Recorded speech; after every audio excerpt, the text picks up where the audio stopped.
Hello learners, welcome back to my channel Aim for BHU. I will continue with our one topic 1 week series on accountancy, and today in this video I will cover MCQs on final accounts. Well, I have completed this topic in a previous video. You can find the link in the description box and go through it first and then try to attempt these MCQs. And more videos will be uploaded daily in this week, so subscribe if you haven't subscribed yet. And if you have any queries, just drop them in the comment box. I will surely address your concerns. And just to remind, through my channel, I'm here to help you cover your syllabus and guide you throughout your journey. So stay tuned to my channel for more such videos, and let's begin now. So students, let's quickly cover few MCQs, और ये MCQs आपके practice के लिए हैं. More videos with such MCQs will be uploaded soon, so stay tuned for more videos. But आज सिर्फ 10 MCQs हैं. आप इनके नोट्स बना लीजिएगा, वन लाइनर्स की तरह बना लेंगे तो ज़्यादा अच्छा रहेगा आपके लिए, सो दैट लास्ट मिनट के लिए जो क्विक रिविजन रहता है उसमें भी आसानी रहेगी आपको.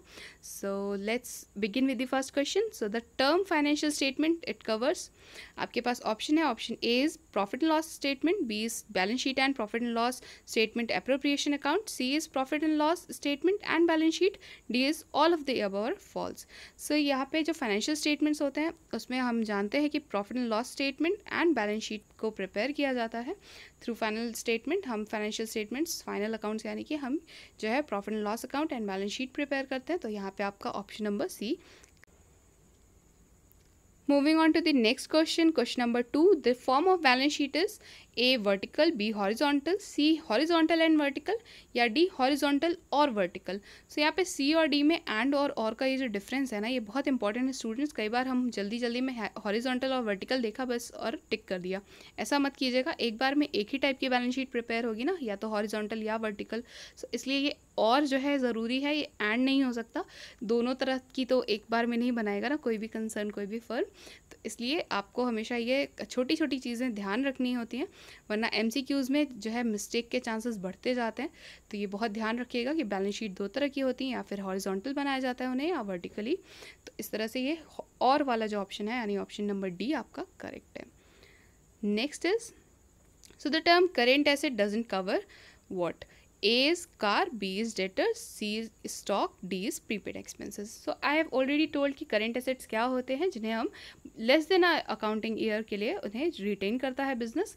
तो अगर अदर आप ऑप्शंस देखेंगे जो डेटर्स, स्टॉक्स और प्रीपेड एक्सपेंसेस हैं, they keep on changing and पूरे अकाउंटिंग ईयर में वो they never remain the same, and उन्हें सिर्फ एक अकाउंटिंग ईयर से कम पीरियड के लिए ही रखा जाता है. बट कार एक ऐसी एसेट है जिसे करेंट एसेट के जो है आप उसमें नहीं रख सकते. So car is a fixed asset, so इसलिए जो है current asset doesn't cover what, it doesn't cover car. So car is a kind of fixed asset. So आपका यहाँ पे ऑप्शन नंबर ए करेक्ट होगा. Moving on to the next. So profit and loss statement is also known as, so A is statement of operation, B is statement of income, C is statement of earning, D is all of the above. So profit and loss statement से हम क्या certain करते हैं, profit and loss. But इसे कई लोग statement of income भी बोलते हैं, इनकम एंड एक्सपेंडिचर अकाउंट की तरह भी बनाया जाता है इसे. तो आप स्टेटमेंट ऑफ इनकम भी बता सकते हैं. प्रॉफिट एंड लॉस अकाउंट को और क्या बोलते हैं, प्रॉफिट एंड लॉस स्टेटमेंट को statement of income. So option B is correct here. Next question is, which of the following statements is true about financial statements. ठीक है, तो इसमें यहाँ पे आपको ए और बी दो स्टेटमेंट्स दिए हुए हैं, ये आपको ये बताना है इनमें से कौन सा करेक्ट है. स्टेटमेंट ए देख लेते हैं. So financial statements give a summary of accounts. B is financial statements can be stated as recorded facts. Both A and B correct होगा यहाँ पे. क्यों? क्योंकि ये हमेशा फाइनेंशियल स्टेटमेंट्स जो होते हैं आपके, they give us a summary of accounts. जो जितनी भी अकाउंटिंग जो है ट्रांजैक्शंस हुई होती हैं एक पर्टिकुलर अकाउंटिंग ईयर में, उसकी समरी हमें कैसे मिलती है, ऑफकोर्स फाइनेंशियल स्टेटमेंट से मिलती है. और ये जो बी ऑप्शन है ये भी आपका करेक्ट है, B statement. Y?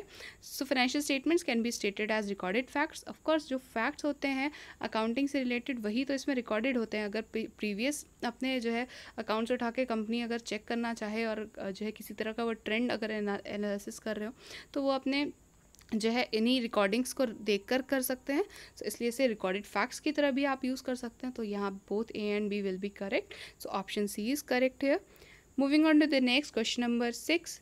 The statement of financial position and the balance sheet are synonymous.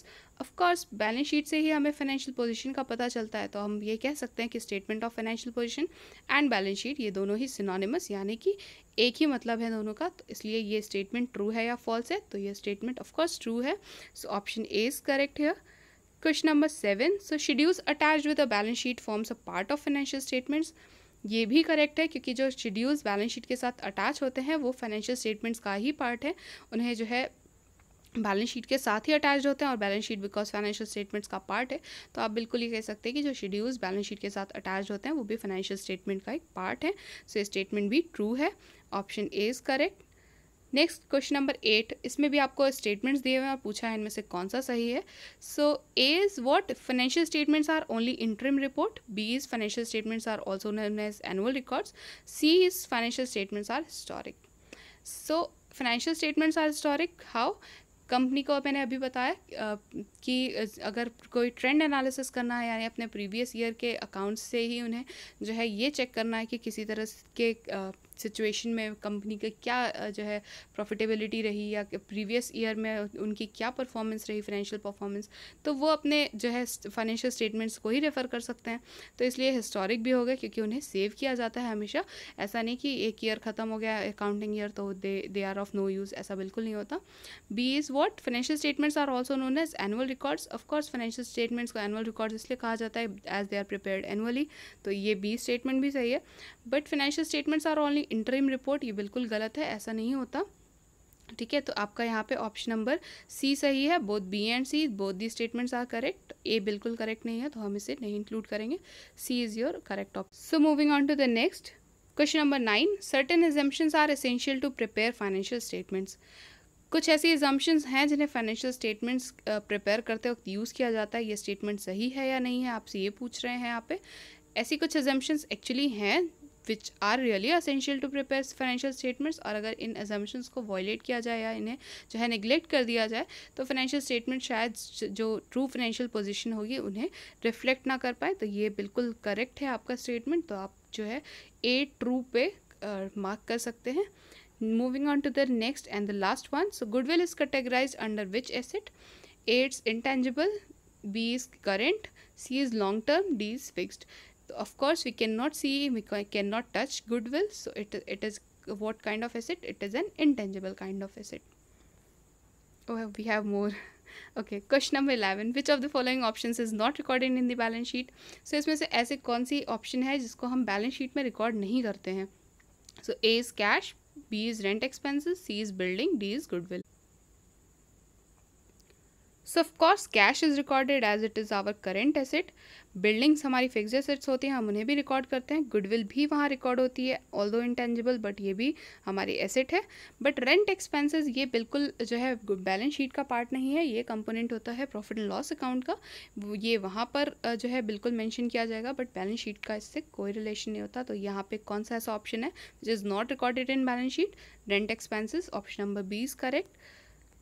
Next question. Cash receipt received from a sale of fixed assets are registered under the head of. Option है आपके पास. A is other activities, B is investing activities, C is financing activities and D is operating activities. So ऐसी जो रिसीविंग्स होती हैं, ऐसी receipts जो हमें किसी फिक्स एसेट की सेल से जो है रिसीव हुई होती हैं, जो भी अमाउंट, तो हम उसे किस हेड में, किस under which head we register दें, आपसे ये पूछा गया है. तो यहाँ पे फाइनेंसिंग एक्टिविटी ये नहीं है, ऑपरेटिंग भी नहीं है.